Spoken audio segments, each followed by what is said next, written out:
Hey everybody, welcome back. We got another Loki episode for you with Mike and Eddie. As always, this is episode 3, so you haven't seen episodes 1, 2, or 3. Spoiler alert, so you might want to head out now unless you want to get some spoiled. We're going to talk about the episode a little bit, our theories, what we think, and our feelings. That's what we like to talk about in this show. So before we get to that, if you want to check out the Discord link in the description below, go ahead and do that. Follow along with other content we do with some other Marvel games.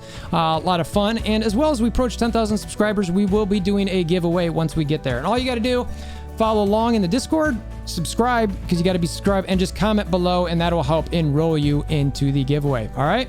So let's go check out what Mike and Eddie got to say about episode 3.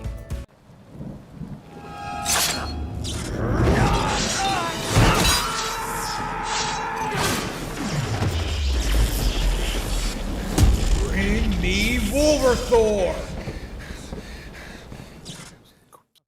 Hey guys, what's going on? Hey, bud.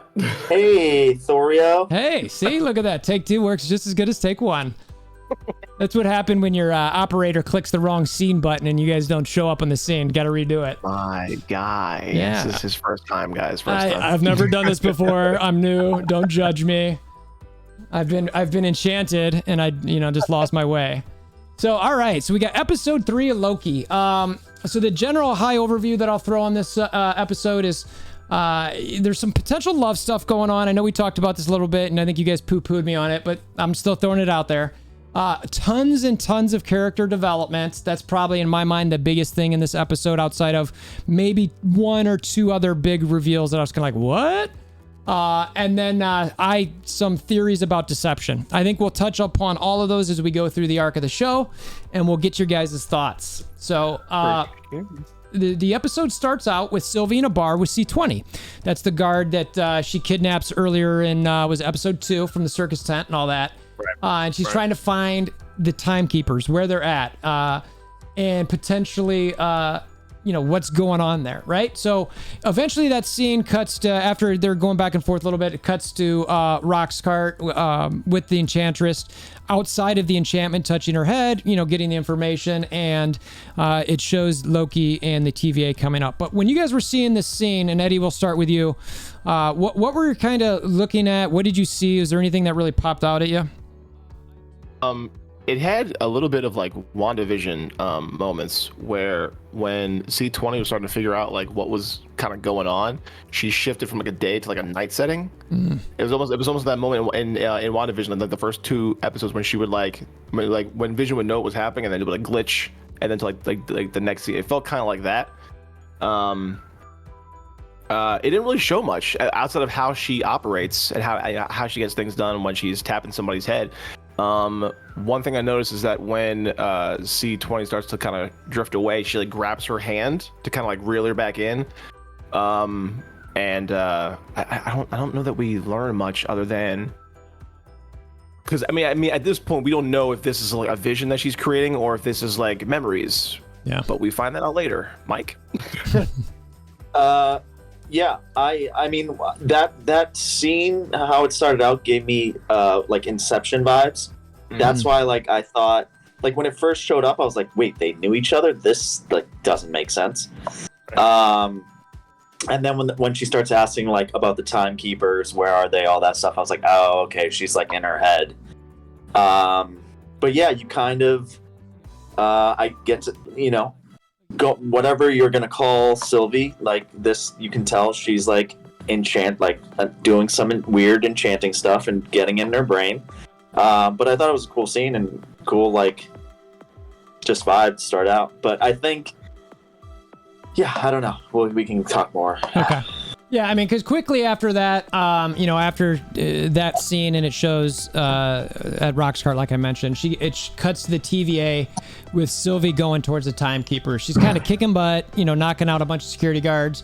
There was one moment in there where she tries to enchant a security guard. It doesn't work. She clearly looks confused. We can touch on that a little bit. Loki follows her there. Obviously, he remembers his daggers are in the locker from when B-15 put him in there. So he has to go grab those, and then starts heading her way. As he gets to her, he starts trying to convince her to work together. She refuses, and eventually they teleport. But before we get to where they teleport and all that, When they were running around the TVA and the conversations they were having, the lack of the ability to enchant, what did Mike? We'll go to you here. What were the stuff that you were kind of seeing happening there? And I mean, did you really think much about the fact that she couldn't enchant there, or was it just that you can't use magic there, like we already know? Yeah, I mean, I think they've said it from the very beginning. Like, powers don't work in that world. Whatever powers you may have. I mean, Loki was basically like rendered useless when he tried to do that. When he tried to escape in the first episode. And, you know, it's interesting because I feel like, and the more we go into the episode, Sylvie kind of talks about her knowledge of the TVA, and for her to be surprised as soon as she did that, like, really, like, would, like, surprise me, you know? Like, that's a good point. You would think with how much she knows about that world that, like, her powers being useless once she tries to attack, sorry. You're good. Would be like one of the first things like that she realizes. Yeah. Like, it's almost like she had such a big plan, and like her plan like went to crap as soon as that happened. Yeah. Mm-hmm. What about you, Eddie? Yeah, I agree with Mike. I mean, it was kind of shocking that she would go to use her powers and like not realize that she couldn't, because, like Mike said, with all her knowledge of the TVA and all that, like, I mean, she knows enough that you would think that she would know that powers don't work up there, or in there, wherever we are, which I want to discuss actually. Yeah. But so she does that. She's like, oh God. And then we see her like hand-to-hand combat, which is like dirty. I mean, she was like, I mean, it feels like ever since Daredevil, there's a hallway scene in like every movie and television show now. I'm amazed by that, because like, I'll just wait, it was a hallway scene, here comes. You have to launch yourself off a wall every time. You have to. And that was a sick move, by the way. Yeah, but so there was a hallway scene, she hits it, and then, I found it interesting that like Loki's trying to convince her to like work together. I guess because he thinks that he's her in a different form. He figures, okay, I can probably just like talk to you and figure it out. Yeah. I also said that I also like that he said you lack vision, which I thought was a nod to WandaVision again, just because of vision. Anyway, before they drop into the the Tempad portal, Renslayer shows up with two guards, and she has the I guess the pruning rod. I'm not sure what do they call it again? That's a good name. I like it. And she goes to swing at them. I think we can all agree that she was aiming to set them back. I had asked Thor before we got on, why does it seem like everybody in the TVA, except for Mobius, has a heart? I'm sorry, doesn't have a heart. Excuse me. Mm-hmm. Yeah, I mean, because like it seems like everybody else is out to like crush this variant, or like even Loki, but Mobius is like, no, I need him. It's like Renslayer was more than okay, just letting him go. Anybody have any thoughts on that? No, that's interesting. You know, I hadn't thought about it until right now, but I'm like cycling through everyone, like except Casey, the guy at the desk, the guy who didn't know what a fish was. Yeah, right. But everyone, I mean, and maybe a couple of the other people in that scene, we didn't get enough character development from them, but Librarian, kind of a jerk. All of the agents in there, jerks. All the security guards, anybody behind a desk, people, the little person who Loki walked by to go through the thing, he was kind of short and just like, give me your thing, let's go. It's very just DMV-ish, with everybody, but you're, like you said, really except for Mobius, except for a couple times when it might have been a different version of Mobius, but, that's a different story. He kind of is like, I will say to you whatever I want to get you to do what I want. So there's been a couple moments where he's kind of been a little heartless. But yeah, I don't know. I mean, I don't know. It's a good question. Right. For sure. I actually didn't think about how everyone was kind of like a D-bag. Yeah. Yeah. I'm intrigued by that. Yeah. So anything else to share, Mike, before we get into the Lamentus one? No, I'm with Eddie. Fight scene was cool. It's interesting that Loki, I feel like when he's trying to say like we should work together, I feel like we'll go deeper in the episode, but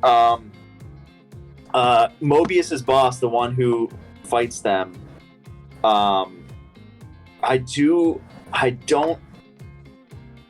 she had like a weird look when she like showed up in that hallway, like very like what's the word I'm looking for? Like she saw Sylvie and it was like almost instant rage sort of thing.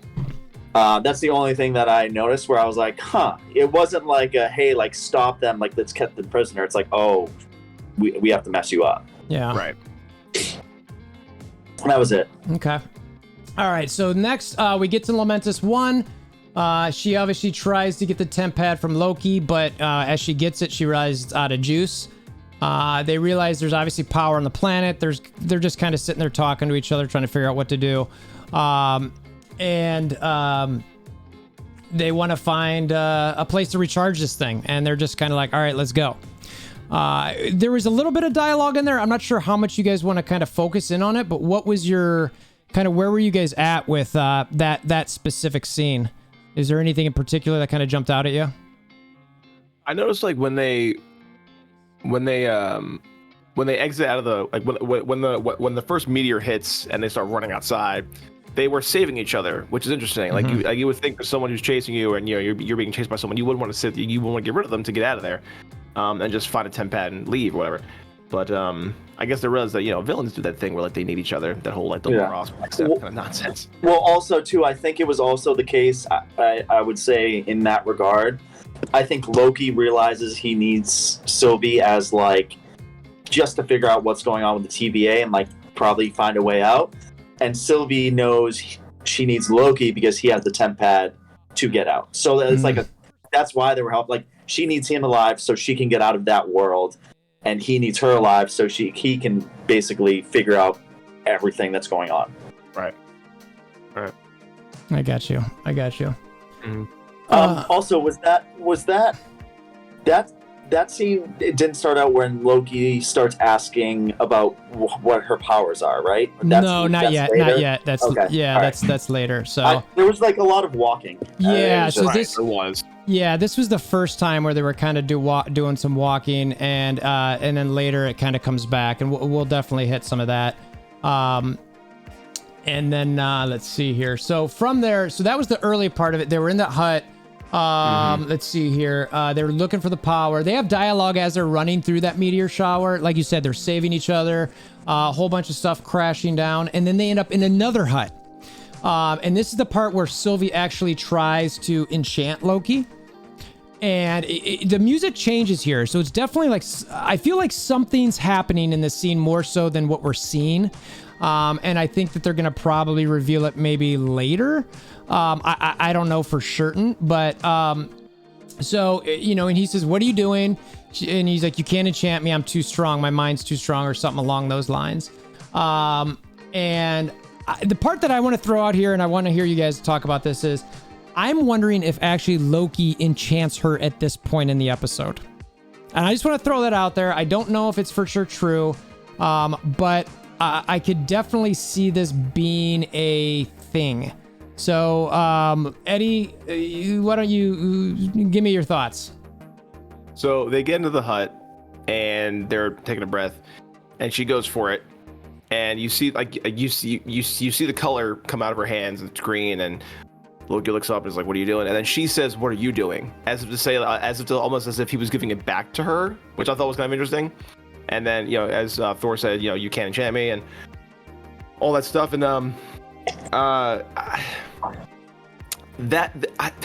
part of me feels that way, that like maybe he kind of like reversed it on her, pulled a little Uno card and reversed it, and like this whole episode is just him going through her head. But does he know how enchantment works yet, or is that only? Well, so this is the part I want to throw in. So later he acts like he's asking about it.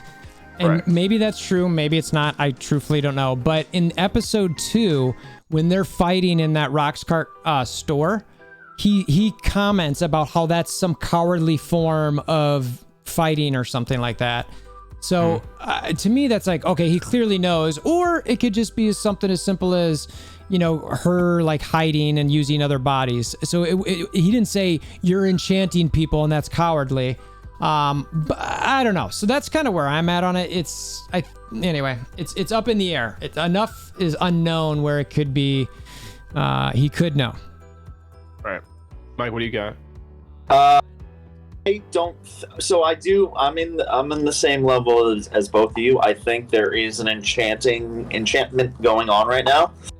I don't think it starts there, but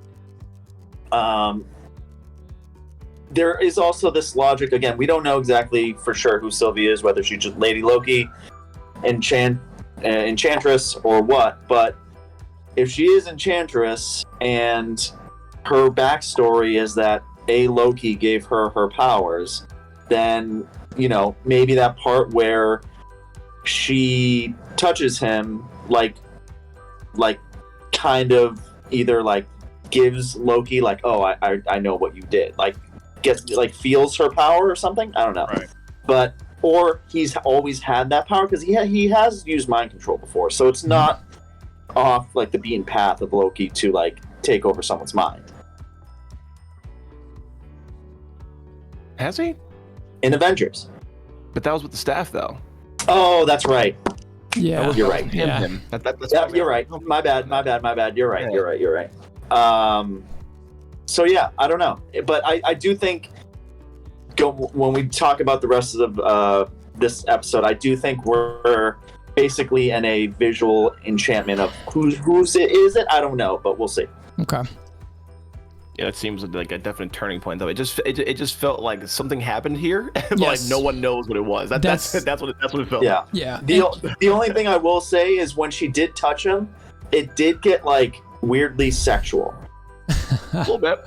Yeah. Like she tried to be like sexy about it. Like Yeah. usually she Yeah. just like touches someone's brain. She was like grabbing like the neck to kiss. Yeah. Yeah, she came right up in there. Yep. Loki unload. That's some Homelander stuff for you right there. Homelander on Homelander. For all you boys fans out there. That's a great show. All right. So anything, Eddie, we covered everything there. Anything else you want to chime in on, or? I think so. I think we're Okay, good. all I right. think we're gonna move on. Let's see. All right. So at this point, again, they leave that hut. They find the older woman in the house or whatever you want to call it, trailer. She blasts them both, so both of their plans fail. I don't think there's much really to discuss here, except for it was pretty funny, and they find out the fact that there's a train at the edge of town that'll take them to the Ark, which is the way to get off of the planet. It was a nice little like Kill Bill callback though, when she kicks open the door and gets shot with the blaster. Oh, and yeah, that was kind of sweet. Yeah, that's true. That is. I didn't even think about that until you just said that, but definitely a good call. Let's see. Okay, so then they get to the train. There's a giant line out there. They do their. quick. Oh, go ahead. Hit it. Real quick. So I want to say one thing about that scene. She calls them devils. Yes. Did you notice that? I did. Yeah. And then there was the reference of the stained glass in the church. Uh-huh. So because he tries to impersonate her husband, and then she shoots him too. That's the one thing I wanted to touch on. Yeah, that was it. That's all. Just the fact that she called them devils. Yeah. Was Sylvie wearing her horn thing? She was, yeah. Yes, at this point, because they're not on the train yet. Yeah, and Got it. that's when it, spoiler, I guess, comes off. Gotcha. Okay, all right. So then they get to the train. You know, there's a long line. Everyone needs tickets. They're only letting the rich in. They trick themselves off. Loki turns himself into a guard. They get on because she enchants the guard at the door because they don't have tickets. So they both kind of work together to get on the train. And then they get to go sit in a car where there's a bar. They argue about who should sit where because they have to have their backs to or they don't want their backs to the door, whatever. And really this whole scene, at least this first part of the train scene, is again a lot of bonding and character development. There's learning about Loki's magic. There's the story of each of the Lokis or Sylvie or whatever Sylvie is, having or not having a mother. Who they've loved over the course of their life, and we find out that Loki is bisexual, which is the first time that's been formally announced. Some interesting love gazes. This is the part where I was like, Mike, you mentioned the sexual whatever. This is where I was really like, what is happening right now? They're like trying to make this some sort of, and maybe it's just regular bonding. I don't know, not some sort of S&M bond. Anyway, sorry for the kids. There's obviously some magic, but like I said, it's just a bonding scene. So we're not going to get to the singing quite yet or the wake up yet, but this first initial conversation where they're going through this, Eddie, what did you pick up? What were your biggest pickups from this part? want to tag team this one with Mike. Yeah, do it. So, okay.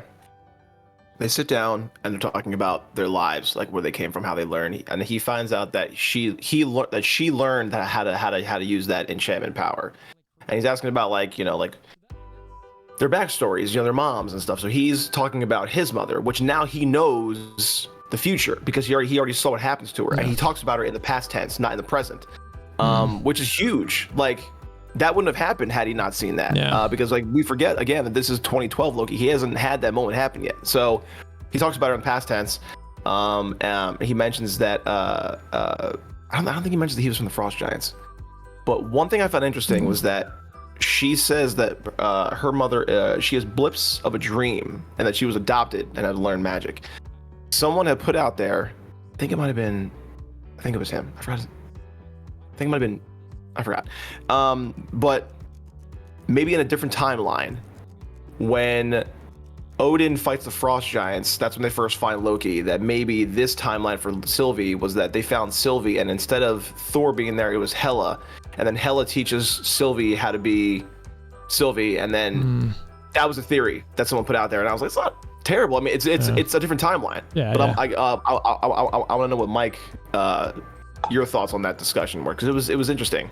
Yeah, so in regards to that combo, I think to me, it was a little bit of I think it was a little bit of like being coy by Sylvie, because like you said, Loki's like explaining like his entire childhood, his upbringing, talking about his mother, his parents, all this stuff.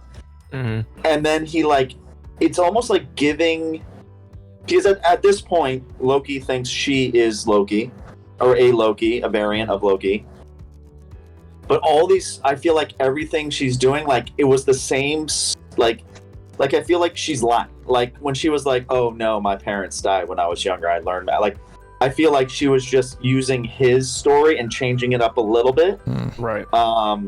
To like, still not give him much information, because I think there's more, and again, we'll deep dive further, but with the little featurette trailer that they played for next week, it makes me think that there's like not more.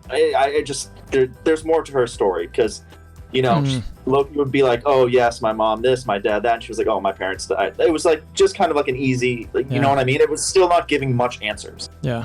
Right. So that's where it made me question whether it was a valid, like her arc was valid or her stories were valid. So I want to chime in here, and for anybody watching who's not seen the featurette or the trailer for episode 4 and you don't want to know, move ahead like 1 or 2 minutes right now, because I'm going to say something that's in that, and if you don't want to spoil it, this is your warning. So Mike, I think you're talking about when she comes in as a kid, at least, right?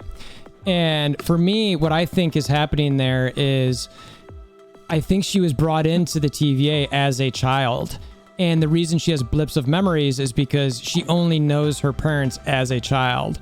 And as you know, I don't know about you guys, but like when I can't really remember my parents when I was in like kindergarten or first grade. I mean, I can, but it's like my real memories of them are in grade school and high school and college and so on and so forth. So I wouldn't be surprised if the reason she said that isn't necessarily because something's amiss, but it's more the fact that maybe she first got to the TVA and has been basically running from them since she was a child. That's my thought. Maybe I'm wrong, but that's my thought there. Yeah, that's fair. Okay. Anything else you guys want to hit on that? Welcome back. We're spoiler alert over. Spoiler, come back. I'm waving at you people. All right, so let's see. So they were the bind. Okay, so then basically Loki is getting drunk. She falls asleep or whatever. She wakes up to him drunk, or I'm sorry, he's full. He's singing. He's just doing his thing. Everybody's singing with him. It's like a whole big party. One guy, for whatever reason, at that point decides to look at Loki kind of in a strange manner. And kind of goes off, and obviously Sylvie's freaking out because he's not in his costume, or he's looks like his regular variant self. And then, she's kind of yelling at him. He does the another slam after he has it. Yeah, so that was a shout out to Thor 1, which was great. I loved the Asgardian singing. It felt very Lord of Rings-esque in my mind, which I sometimes do enjoy. But obviously, eventually, there come some security guards in to bust it up. So there wasn't a whole lot there for me other than just Loki being hilariously drunk, singing, and then some fighting. But Mike, is there anything special that you picked up here? So this is where I think if I think Sylvie's enchanted by Loki currently, this is where I think happens. Because the wake up when she does that was pretty much exactly how the wake up like blips started with that security guard in the very beginning. So like it kind of was just like a zap and Loki's partying, having a good time. It's funny too because she says after she wakes up and she's yelling at him for being drunk, she says like, put your costume back on, you're going to get noticed. And then as soon as she said that guy is looking at them weird. Right. So it was almost like putting it into the universe sort of thing. Like almost like if Loki is like controlling the situation, like he's like, oh, might as well just get caught now, Oh, okay.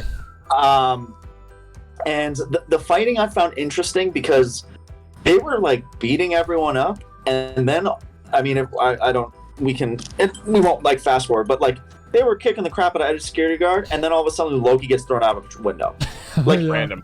Like the two security guards are gonna overpower this. The easiest way he was killing everybody, and then two guys were just like, bye, and that was it. Oh, it's a good point. And when we talk more about things that happened in the episode, it was things like that where like things look just to happen so easily, is I guess I'll put it. But yeah. But and then she jumps off the train to chase after him, obviously. But it was just one of those things where I was like, it also makes me like we can talk about the very end how I didn't think this episode necessarily wasn't the best because I think it was a lot of character development, but it's also like there was a lot of wasted moments. Like even that walking scene where they do meet that lady in the little cabin, that was pointless. It's just like a lot of minutes wasted in certain parts, and it felt like their goal to get on the train just to like get off the train was, I mean, it was like a pointless thing. Again, I think there's more to the story, but that's my thought process on that part. How about you, Thor? It's interesting because I talk about these other enchantments. I think you might be onto something. I kind of want to rewatch now and see if you are actually right with the timing of when she says that. I've got no reason not to believe you, but I think it makes sense. And I could see it where, and then the next episode, like eventually he wakes her up or whatever, and they're back on the train, and he finally realizes knows her plan, and she either knows or doesn't know, that he's enchanted. They get on the arc and go somewhere, or they get, figured out. So yeah, I don't know. I mean, Eddie, I saw you kind of holding your hand up a little bit. I'm curious if you have any additional thoughts as well. Like, you seem deep in thought. You're almost thinker mode there. No, I fully agree with Mike because it just felt like when she woke up, it was very reminiscent of when B-15 woke up and C-20 woke up. It was that moment of like, where was I for a second? Like I was in some other place. Like that moment of just like recollecting everything you just went through. And he's singing a song, which like I don't know about you, but like anytime someone sings a song and they're like a witch or a wizard or a warlock, it always has something dead. Your mind always gets messed with. And so like when that moment happened, I felt like that's what was going on. Like he was singing to get her to, I don't know, stay in this world that he created if he enchanted her. Also, was everyone singing on that train? Because I feel like he was singing some Asgardian songs, and it's like, how do you know the language? How does the whole train know the language? There was that woman who was playing some kind of instrument, but she was going with it. I was like, how does she know that? Like there were little cues, like Mike said, that were like, it's interesting. And then like Mike said, like the fight scene it felt very like, I don't want to say choreographed because that's obviously what it was, but like it felt very scripted to the point where it was like you were whooping everybody's butt, and all of a sudden you get thrown out of the car by two dudes because you weren't paying attention. Like you were so. I mean, also, he takes a knife and throws it and like wildly misses. Like why? I mean, like right out to the side, like just narrowly misses her. But it's like he doesn't miss. Yeah. Loki. Like, yeah. Because like even when Hawkeye shot that bow and arrow in Avengers, he caught it. Like he didn't even see it. Just bing. Yeah. So like for him to miss, it just felt very interesting. That's a good point. So then, yeah. So like then they get booted from the train car. She jumps behind him because she needs the temp pad and he has it. And this is where it gets interesting, and I have a lot of questions. Yeah. So all right. So from that point, like you mentioned, Eddie, the temp pad gets destroyed. She's. By the way, I just want to say one thing also in regards to when he pulls out the temp pad, it was very much like the magic where he like pulls out something and it was just way too broken. Like it was like extraordinarily like broken. Like I can understand it would probably break if it was in your pocket and you fell off a train, but it was like one of those things where it was just like over the top. Yeah. Right. Yeah, that definitely felt like some sort of illusion for sure. I was like, all right. Like it's one of those things like power isn't going to help that thing. You need to like rebuild a new one. Yeah, and I also feel like these scenes that we're talking about, Loki is very similar to how he was in Pompeii, where he's like, nothing matters, everything's fine, the world is great. And it's like, bro, you're on this planet with no way out. Like, wouldn't you be a little bit more worried? So well, also the way he was acting too, he was acting for the first time around her was very much more in control. Like he had like way more confidence than like worry or questions or anything like that. He was very like cool, calm, and collected. Like, we're good. Yeah, don't worry, we got this. Yeah, you're right. You're right. So okay, so the temp pad, it does look destroyed, potentially illusion. And then this is another walking scene. They decide that they've got to head to the Ark and try to get on board.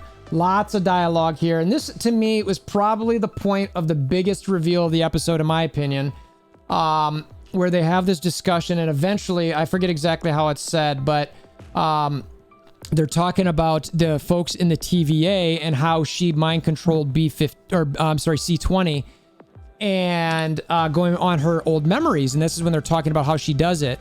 I think that's when they're talking about it. But he realized, she's like, wait a minute. How are you building on her memories? They're created in the TVA. She's like, basically like, no, they're not. They're variants. And he goes, wait, they don't know that. And that to me is like, wait, what? Like, so it really lays out the foundation of something sinister is going on with the TVA. So I'm going to throw it at you guys. Like, just give me your thoughts, whatever, either of you. Yeah, I mean, I would say that I think from what we've talked about, I think we've talked about how the TVA just seems sketchy. I think Mobius is the only one that seems like pretty cool, but it just seems like everything is just kind of funky, and there's still like a lot of like weird secrets when it comes to that place. So obviously the biggest reveal is that the TVA, everyone that's there is just a variant, which goes against kind of their history of how they describe how everything goes, and it's kind of messed up that they literally take these people and have them for hundreds of years and basically wipe their memory. Like they're and they're kind of like mind, like zombie slave. Like they are like propagandized to like do whatever the TVA says, which is just wild. And I think that also is it answers, I think, a couple of questions, and we kind of talked about this separately. Like, for instance, Mobius's love for jet skis. 100%. Like, I think that is his like last memory he has in his brain of when he was, call him a human. Yeah. Like on Earth, like alive in a normal life. Same with that pen that his boss has. I think that's like her memory. Like just weird things like those two things. I think those will come back into play later on. I think whether Owen Wilson is good or bad, but I think he's probably going to ride a jet ski at some point in this show. But yeah, I mean, it definitely puts, the target back on the TVA as them, everyone thought like the big bad was going to be this Loki character. It's this company that controls everyone. It's fucking messed up. Yeah. What about you, Eddie? Oh, dude, same page. Like, I mean, okay, when she says that they're all variants, I was like, well, that makes a lot of sense, because even going far back as Casey, he's probably a variant from some other planet that has no idea what a fish is. So for him to not know what a fish is, but him like look like he's human, it's like, why? That's weird. Why would you not know what a fish is? Like, you look like you're human. Yeah. And like Mike said with Mobius, it's like, okay, so this okay, in the comics, Mobius is like he's a multitude of himself. Like, he's like multiple people. It's almost like multiple men. So it's interesting because he's so different from everybody else. I feel like he's had his mind erased more times than probably most of the people in the TVA, because he never remembers the rings in Renslayer's office or all of the items that are on her shelves. Even that snow globe from San Diego, which might be where he's from, considering that they have water and jet skis. Okay. And then he's all about like saving people. Like he has this innate like desire to want to help Loki and like put everything back in order. And like, but like he also has the TVA brainwash, it feels like. When she said that they're all people, they're all variants brought into TV, I was like, dude, well, that makes a lot of sense. I mean, a whole bunch of sense. Like, yeah. It was just surprising. And I feel like, like maybe like Renslayer was like a principal or something, because she has that pen from that high school, or maybe she's like a teacher or something like that. But she was somebody in charge of a higher power before she got into TVA. Yeah, dude. Also, while we're here, there was a theory that Thor and I discussed last Saturday. I brought it up to him. Mike, you might have heard it. I'm not sure if I mentioned it, but you might have heard about it. Remember in Ant-Man and the Wasp, when Hank Pym is going through the quantum realm? And if you look in one of the clips, like if you look close enough, there's like a city off in the distance, right? Okay. Yeah. I bet. I think maybe no, but right. Go on. Right. And it'll be playing in the background at some point of this video, by the way. I happen to put that clip in. There was discussion that that's where Kang is, like that's like his city. If you go back to the first episode of Loki, when they're walking through the TVA and he sees like the futuristic city that is the TVA, it looked very similar to the outdoor shot of that quantum realm shot in Ant-Man and the Wasp. And then when they're on the elevator and he's talking to Mobius, he's like, yo, how long have you been here? He goes, well, it's hard to tell. Time works differently here in the TVA. Similar to what Scott said in Endgame, I was there for 5 hours. Time works differently in the quantum realm. There was throwing the theory out there that those places are related. What are your thoughts on that? I'm just curious. I mean, it would definitely make sense. I mean, it's a smart way to, again, like kind of bring the worlds together. Right. I didn't hear that theory. You didn't say that, but I do like it, because especially when he did say, time works differently. It sounds like he's probably in the quantum realm, or like a offset of the quantum realm. Mm-hmm. It would also make sense with that. I mean, they use the quantum realm to time travel. Mm-hmm. So like, the TVA goes all through time, so it's definitely and most likely an offset of the quantum realm, which is a good catch by you for sure. So I'm down with that for sure. Nice. Right. I also want to talk about so back to when thank you for your input. Back to when everybody's when Enchantress hits B-15 with her enchantment too, she wakes up, and that's a clue right there too, that she was somebody else as well. But I'm curious who she was though, because she's so hell bent on destroying people. I'm curious what her role was. Anyway, before she became a TVA agent, or a Minuteman. Yeah, it starts to call it Minuteman because 2021. We're trying to be like yeah. We'll leave that for another day, I suppose. All right. So, anything else before we jump to the city? No. If you guys think of it, we'll hit it. So just lots of walking. Yeah. So they finally walk into the city.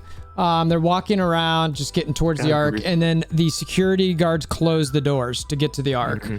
There's a bunch of people waiting outside. Obviously, they're pissed, and they're like, all right, they're gonna still try to figure out a way to get on board, so they want to try to go around. Everything's falling. Apparently, the meteors and the moon that's crashing in them is just going like really dissolving or breaking apart at this point. And there's one point that I just need to bring up, because really they're just running around avoiding stuff. But there's one point that's like, what?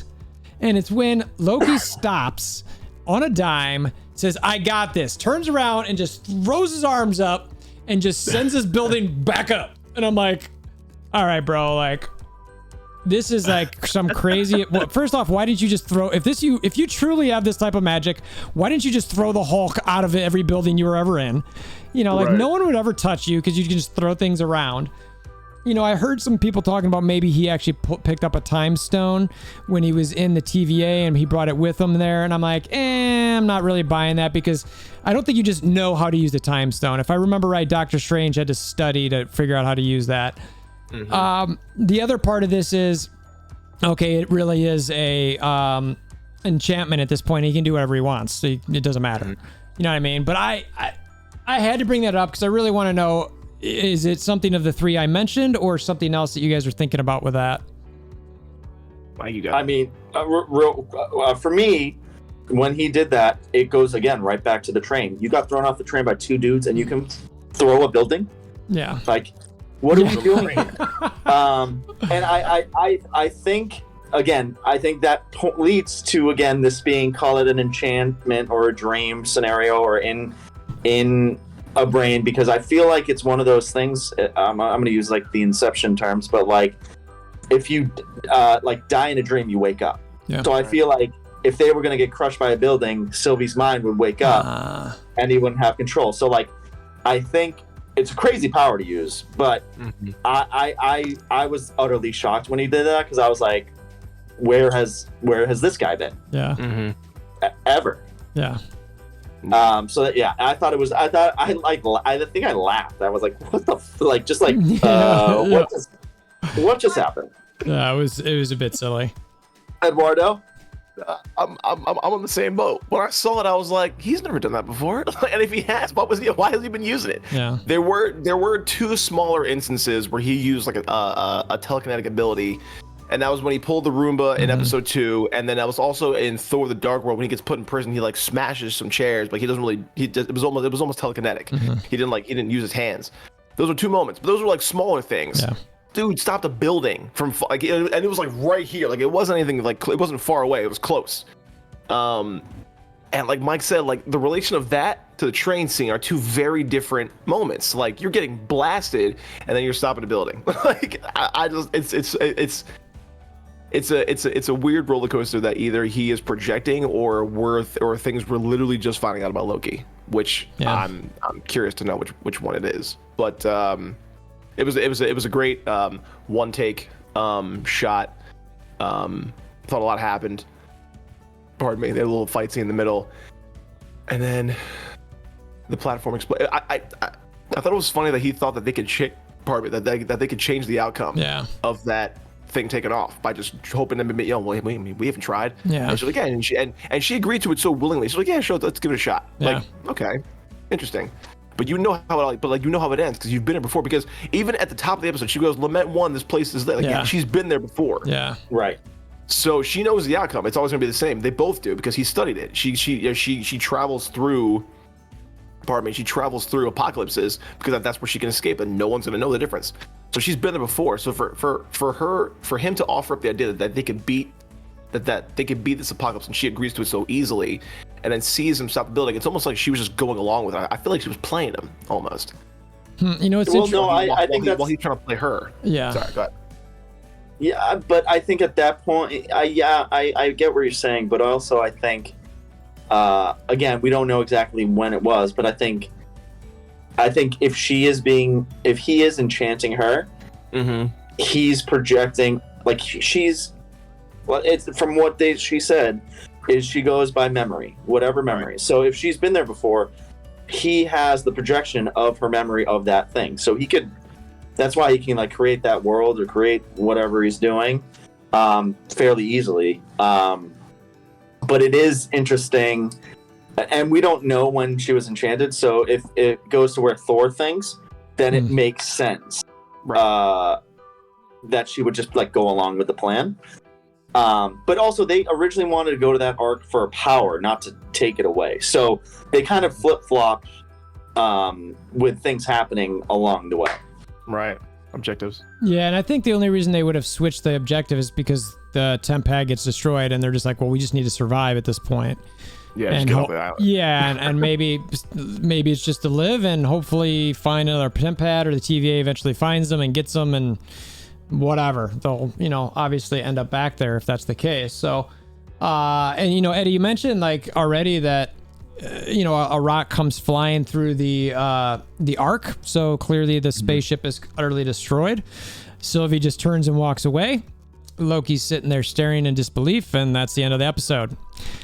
And I'm very interested to see, because we've thrown a lot of theories out here about, is somebody enchanted? Is somebody like what's happening? And again, spoiler for those of you who have not seen the trailer to episode 4, look away for about a minute maybe. But the trailer episode showed for episode 4, she's back on the TVA with a little time neck thing on her. So she clearly gets captured, which I was like, and Mike, you knew this right away. You're like, so if I had to guess about, because you guys, I hate being spoiled. So now I know, I'm like, well, whatever. I know that scene happens. This sucks. But listen, if you after that episode went into that, be like, oh, there's 6 minutes left, they're gonna die, you're out of your mind. I know they're not gonna die, but But come on, like we're living in a real world here. I know, but at no point did I know she'd be captured enough to be in the TVA with them. Come on, come on. I didn't know that. I don't know that. Anything could have happened. Like she could have. You could easily predict that though, that she'd end up. Honestly, I could have not even seen that episode, and I'll be like, they capture her probably at some point. They're literally chasing her to capture her. I know, it's gonna happen. but they've been chasing her for years, and it's never happened. So what makes? I don't know. I just look. I know it's not a huge spoiler, but for me, it's me and how I like to enjoy. I like to immerse myself in movies. I like to act like I know nothing and I'm experiencing it for the first time. It's why I can't watch spoilers, and you typically can and don't care. I'm very much. Oh, I will deep dive into the crevices of the internet to find out any answer I can. Yeah, I need to pull back some. But also, here's the thing. Here's the thing about Marvel. They might show you a spoiler, but they won't show you when it happens. Yeah. Like, I mean, that's also very true.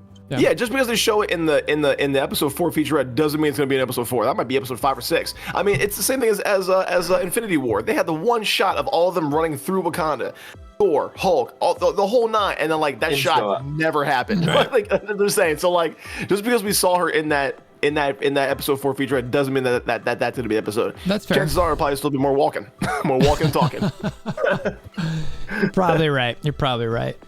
So reel all it right. Yeah, so at this point, it's the end of the episode. So I mean, we've talked a lot of theories. What's to come. I think for me, I do think it's probably some tie-in with Kang. Potentially, probably the quantum realm because of the time aspect. I don't. But you know what? As we watch these shows, and Mike always says it, stop thinking it's more than what it is. You know what I mean? But for some reason, and we've heard Feige say that this show ties in more with the movies than the other ones. So I could see this one having. I don't think we'll get a Kang appearance, but if he is truly tied to this, that maybe Renslayer is the actual big bad in this, and because of her love relationship with him, that's where this particular show ends, but with some reference to Kang to come in the future. There is an actor who I forget his name off the top of my head, who everyone thought he was going to be the different Loki, and then it ended up being Sylvie. I think he's going to, I don't know if it's going to be Kang. I mean, it would make sense. Or it would very much be like I'm getting vibes, since no one has ever met the Timekeepers or seen the Timekeepers. Right. I'm getting very much of a Wizard of Oz vibe, where it's like this guy who's the bad created the there maybe were Timekeepers or maybe not, but this guy kind of created it all, and he's kind of like the puppet master, and it's really like this one guy creating power. Like who was it that in the history of it the Timekeepers said they were fighting? I just knew there were a bunch of different timelines that they were trying to pull back together. But didn't they say that they fought someone though? I could be wrong. But anyway, I think it's very much a Wizard of Oz vibe. I think when Sylvie goes to that golden elevator or whatever it was, I think they'll probably end up going back to that. And when they go up, I have a very big feeling like nothing's going to be there, and there's kind of more of this story. So, I mean, we always say don't overthink it. And it very well could be Kang. It makes sense if it is. But I also think it very could be like, you know, wool over your eyes, just, you know, this guy who wants ultimate power, like creating, you know, a timeline. But also maybe perhaps we'll see. But that's what I got. Yeah. Thor, what about you or Eddie? Well, Eddie, go to you. I hit some on mine. I want to hear what you have to say. No, I like Mike's theory. It's actually very interesting because it seems like that. I mean, there was a show that I watched on Netflix recently, Castlevania, where like there was a town full of people that were like, oh, we have to do what the king and queen say, and then they sneak in behind the curtain, and the king and queen are dead, and you're like, oh, well, that's interesting. So what were you basing this off of? And it feels very much like that, where it's like you're doing all these things for someone you've never met, you've never seen before, you've never actually physically touched. So who are you getting your information from? Because I remember at one point she was like, the timekeepers are watching this case very closely. And you're like, are they really though? Are they? You're like, are they? Who are they? We've never seen them. Right. And because they're all variants that were, I guess, I want to say brainwashed to be in the TVA, you don't need to have never met them, or you don't need to have met them to believe in them. They can just make you believe in them. And so it feels very much like what Mike said. It feels like Wizard of Oz, where like once you get behind the curtain, it's just some small dude like running all the circuits, just moving things around. Like that's definitely what it was. If it's what it feels like. Yeah. So we'll definitely see how it shakes out. I'm looking forward to episode 4. We only got 3 episodes left. You know, I imagine episode 4. I mean, as these shows, granted, this show's moved faster, I feel like, than the other ones. I still don't expect to get a whole lot of answers until the final episode, or, you know, enough answers that at the end of episode 5, and then there's 6 is just fighting or some culmination or climactic scene for the entire episode, which we'll see. And then there's 3 more episodes. Yeah, there's only 6. Correct. There's only. Yeah, I mean, I think we get real nitty gritty starting next week. We probably won't, but like you said, you know, first, second to last episode, we'll get like the big reveal or how it connects to, you know, the future of the MCU and all that, and Doctor Strange and everything. Yeah, I think it's now, once the fact that they've kind of like given you the backstory of Sylvie now, and like you get her and you get what's going on, I think it's going to start getting good. Yep. Right. I feel you. All right. Well, that's what we got for this week. So appreciate you all for sticking around with us for throughout this video. As always, check out the Discord link in the description below. We're pushing towards that 10,000 subscriber mark, doing a giveaway. All you got to do is comment below. Obviously, be a subscriber. Discord helps you follow along with the content a little bit easier, so you know when we're going to do it. So hammer down that like button, click the notification bell, and until next time, hope you have a wonderful day. See ya.